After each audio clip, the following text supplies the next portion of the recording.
Binagang dalawang kabaong sa gitna ng North Luzon Expressway.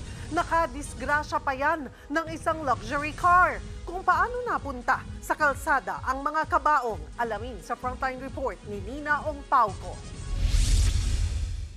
Hindi kayo namamalikmata. Meron ngang kabaong sa gitna ng expressway. Delikado naman, kakatakot naman. Iniiwasan yan kagabi ng mga sasakyan sa southbound lane ng NLEX. Bumagal pa nga ang takbo ng mga sasakyan sa bahaging yan ng Pulilan, Bulacan. Base sa investigasyon, nakakarga pala sa bubungan ng isang van ang mga kabaong. Galing silang Pampanga at magde-deliver ng mga ataol sa Marikina. Pero nahulog habang nasa biyahe. Dahil sino nga bang mag-aakalang may kabaong sa expressway? Isang luxury car ang bumangga riyan.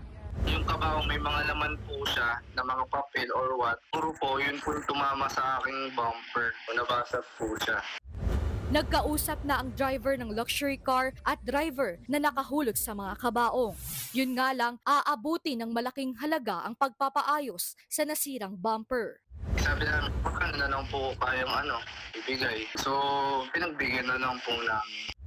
Agad namang rumisponde ang NLEX para alisin ang mga kabaong. Inisyuhan din nila ng tiket ang nakahulog na driver para sa violation for unsafe load. Yung mga loose cargos din dapat talaga naka-contain sa mga container na yun sa way na hindi bubuhos o hindi matatapon.